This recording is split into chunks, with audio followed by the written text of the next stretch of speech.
जय जय रघुवीर समर्थ. आज आपण श्रीमद दासबोध निरूपण दशक 13वा समास 5वा श्रवण करणार आहोत. तोपर्यंत जर तुम्ही आपल्या चॅनेलवरती नवीन आला असाल तर नक्कीच आपल्या चॅनेलला सबस्क्राईब करा आणि सबस्क्राईबच्या पुढचे बेल आयकॉनचे बटन दाबा, जेणेकरून इथून पुढचे दासबोध निरूपण, समर्थ बाल निरूपण, त्याचबरोबर मनाचे श्लोक व त्यावरील कथा तुम्हाला नक्की श्रवण करायला भेटेल. चला तर मग आजच्या निरूपणाला आपण सुरुवात करूया. जय जय रघुवीर समर्थ. ओम श्री गुरु दत्तात्रय श्रीपाद श्री वल्लभाय नमः. समास 5वा कहाणी निरूपण नाम. या समासात विषय तोच म्हणजे विश्वाच्या उत्पत्तीचा आणि संहाराचा विषय आहे, पण तो कहाणीच्या रूपकाने सांगितला आहे.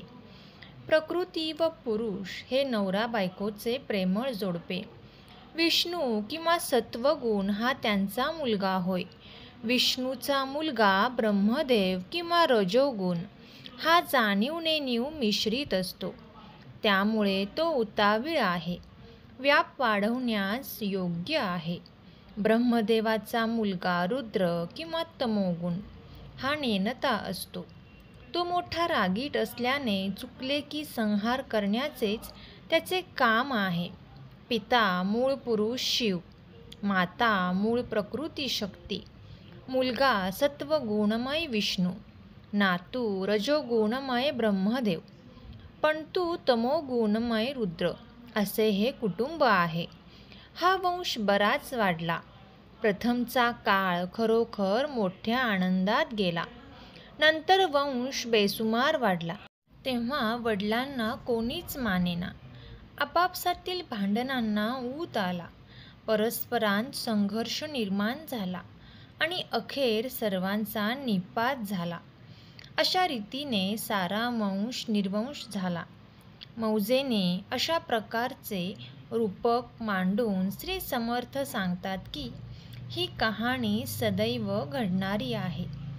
शहाण्या माणसाने ती समजून घ्यावी, तिचे मनन करावे, अनुभव घ्यावा, तत्वांचे कोडे उकलावे आणि निसंदेह व्हावे, म्हणजे मग समाधान हे नक्कीच पदरात पडते. अनासक्तपणे जगात फिरणारे सद्गुरू आणि सत्शिष्य असे दोघे असतात. सद्गुरू सत्शिष्याला विश्वाच्या उत्पत्ती संहाराचा विषय समजावून देतात.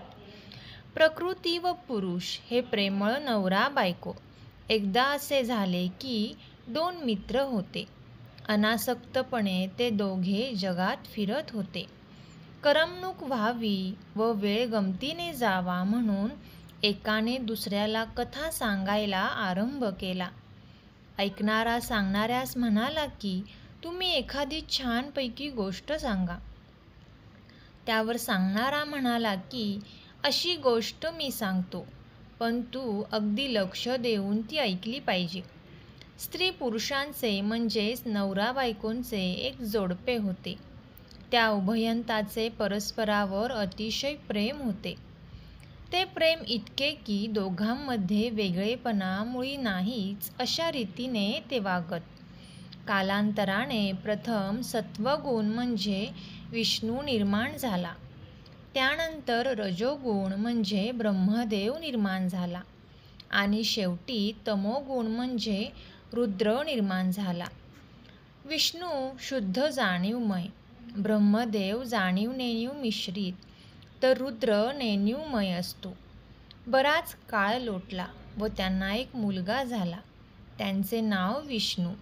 सर्वच बाबतीत तो चांगला असून मोठा कार्यकर्ता होता. पुढे विष्णूलाही मुलगा झाला. बापापेक्षा तो उतावीळ व चंचळ होता. तो अर्धा शहाणा होता खरा, पण त्याने व्याप वाढवला. त्याने फार मोठा व्याप केला. त्याला खूप मुलामुलींची संतती झाली. नाना प्रकारचे पुष्कळ लोक त्याने निर्माण केले. त्याचा वडील मुलगा रुद्र. तो मोठा रागीट व अज्ञानी होता. कोणाचे जरा कोठे काही चुकले की संहार करणे हे त्याचे काम असायचे. सत्वगुणी जाणता विष्णू सर्वांचे पालन पोषण करता. रजोगुणी ब्रह्मदेव जाणता नेणता आहे, तो विश्वाच्या खटाटोपात गुंतून राहतो.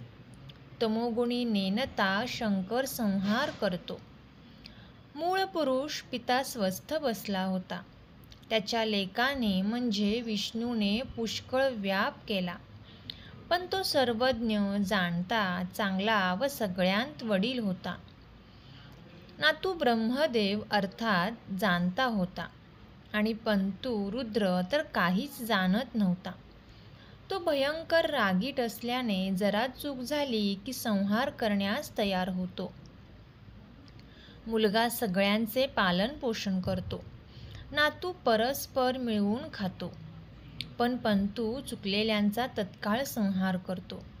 पण पुढे या कुटुंबाचा फार मोठा विस्तार झाला. प्रथम काळ आनंदात गेला. याचा अर्थ असा की संस्कृतीच्या बाल्यावस्थांमध्ये मानवजीवन सुकर होते. पुढे अनेक विद्या वाढल्या, सुधारणा झाल्या व जीवन गुंतागुंतीचे झाले. त्यामुळे संघर्ष वाढला, प्रेम कमी झाले आणि अखेर युद्ध पेटून मोठ्या प्रमाणावर संहार केला. या कुटुंबात नियमितपणे वंश वाढत गेला आणि खूप पसारा वाढला. पसारा वाढला तरी प्रथम बराच काळ मोठ्या आनंदात गेला. पण विस्तार जेव्हा अमर्याद वाढला तेव्हा मात्र काळ हा बदलला. वडिलांचे कोणीच ऐकेना, त्यांना कोणी मानेना. लोक देवाला विसरले. आपापसामध्ये संशय निर्माण होऊन बेदिली उत्पन्न झाली. सामाजिक संबंध बिघडले. फार मोठ्या प्रमाणावर गृहकलह पसरला. कुटुंब संस्था विघटित होऊ लागली.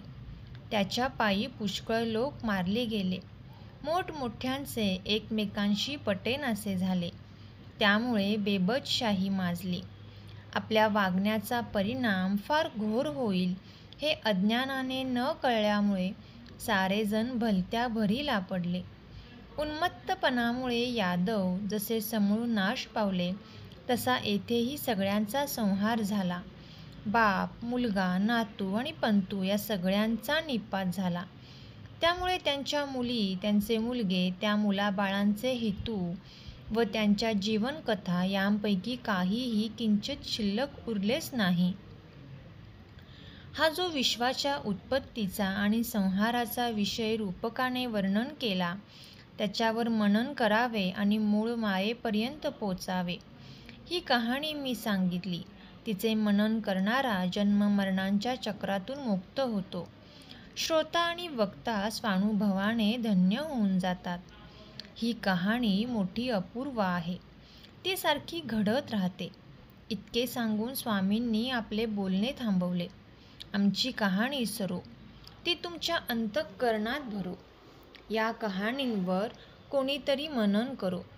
चुकत माकत जेवढे आठवले तेवढे एकत्र करून सांगितले. त्यात जे कमी जास्त झाले असेल त्याबद्दल श्रोत्यांनी क्षमा करावी. अशी ही कहाणी जे निरंतर अत्यंत विवेकाने ऐकतात तेच जगाचा उद्धार करतात, असे श्री रामदास म्हणतात. ही कहाणी ऐकणाऱ्या लोकांना विश्वाचे रहस्य उकलते. ते स्वतः उद्धरून जातात, म्हणून इतरांचा उद्धार करण्याचे सामर्थ्य त्यांच्या अंगी येते.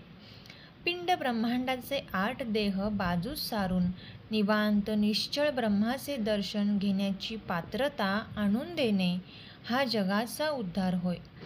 जगाचा उद्धार म्हणजे काय याचे विवेचन करणे जरूर आहे.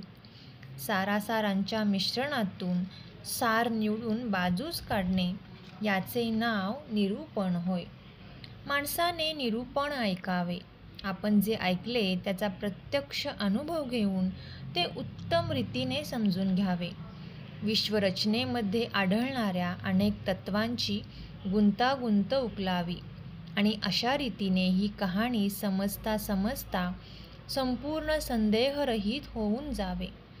पिंड व ब्रह्मांड मिळून असणारे जे 8 देह आहेत त्यांचे विवरण केले असता माणसाला आपोआप निसंदेहता प्राप्त होते.